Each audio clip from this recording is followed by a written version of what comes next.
अगं आणखी किती दिवस आपण असेल आपण भेटायचे? तू सांगेल का नंतर आपल्या बाबाला व दादांना आपल्या दोघांच्या प्रेमाविषयी?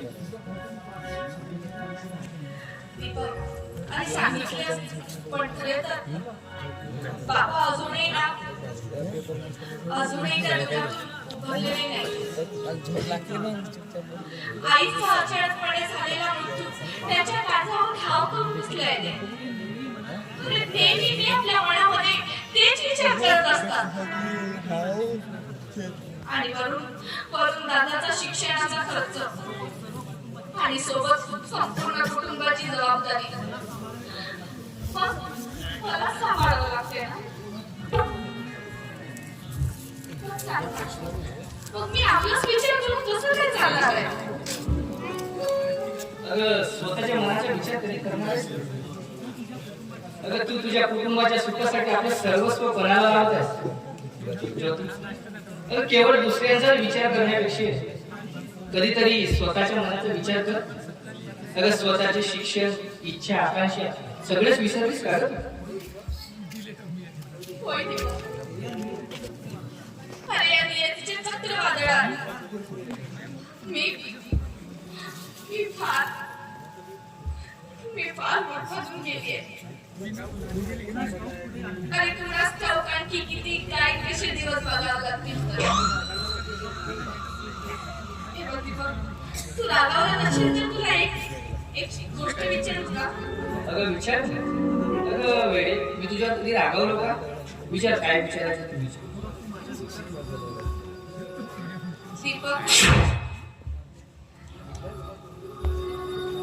दीपक तू मला सोडून माझ्यापेक्षा सुंदर मुलगी बघा आणि तिच्याशी लग्न करून घ्या. बोलत नाहीये तुझ्यासाठी बोलते. अगं खूप चांगले विचार आहेत तुझे. हे सगळं तू मनातून बोलत आहेस ना? होय दीपक, अगदी मनातून बोलते. अरे आजपर्यंत तू माझ्यासाठी खूप काही केलंय. अरे माझ्या त्या गरिबीच्या डोहात बुडालेल्या कुटुंबाला आजपर्यंत तू सांभाळत आलाय. एवढंच नव्हे तर मला सुद्धा सांभाळत आलायस. पण खूप उपकार झाले तुझे. पण मला माहितीये मी तुझ्यासाठी योग्य नाहीये. तुला माझ्यापेक्षा सुंदर आणि चांगली मुलगी मिळू शकते. अगं तू आज काळाशी वेळेसाठी बोलत आहेस. अगं आज तू मला सास सोडायला सांगत आहेस, जी मी तुला शेवटच्या श्वासापर्यंत देण्याचा निर्णय घेतलेला आहे. अगं मनापासून प्रेम करतो मी तुझ्यावर. अगं हृदयाच्या कानाकोपऱ्यात फक्त तुझीच प्रतिमा साठवून ठेवलेली आहे. आणि तू आज मला सास सोडायला सांगत आहेस. अगं तू माझ्यापासून दूर राहून जगू शकशील, पण मी काय करू? अगं तुझ्या विरहात मी जिवंत नाही राहू शकत. नाही राहू शकत.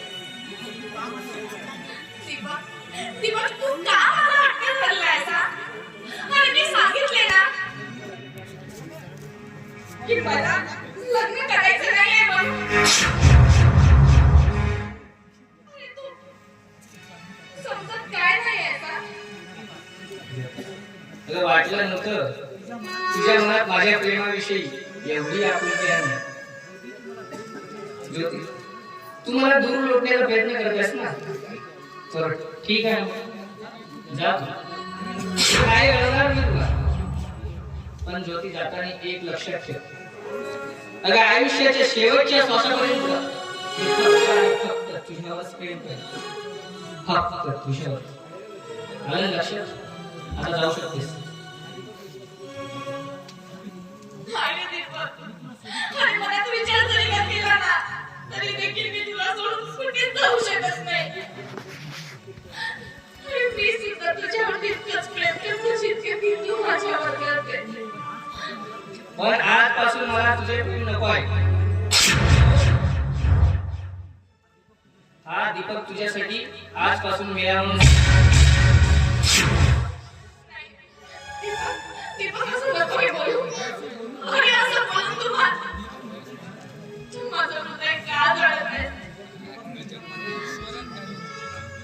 दीपक मी तुला हात जोडते.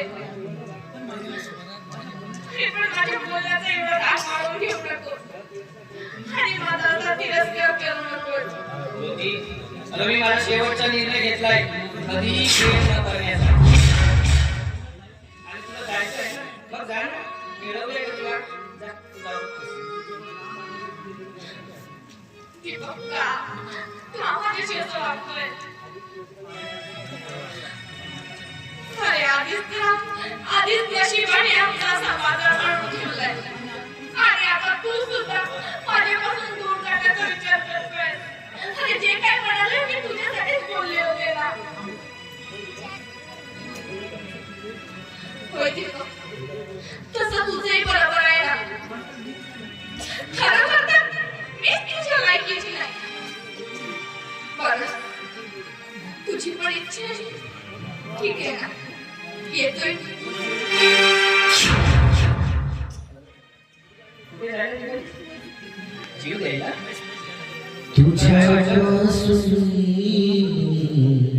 अगं माझ्या डोक्यात एवढे पाषाण सुटले.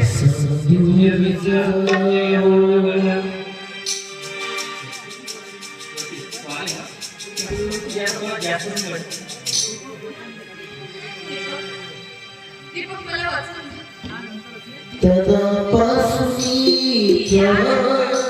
कधी आपण एकमेकांपासून वेगळं होण्याचा आणि दूर जाण्याचा कधीही विचार देखील करणार नाही म्हणून.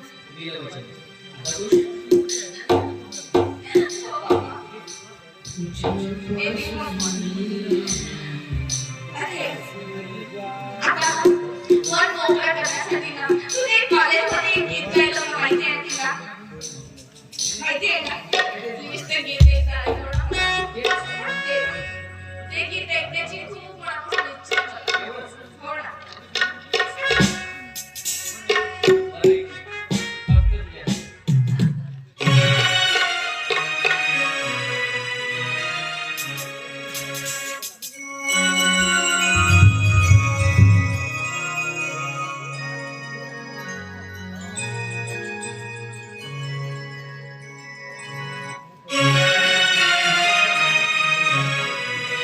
स्वप्न तुझे ते मजला येई दिन रात. स्वप्न तुझे ते मजला येई दिन रात. मन गुंतून जाणे तुझे.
किती गोड गाणं गायलास हा? आवडलं? हा ना? चला फार उशीर झालाय. इथे आणखी गाडी होती, ती बघते आपण. आता निघायला हवं. बरं, ठीक आहे, ठीक आहे.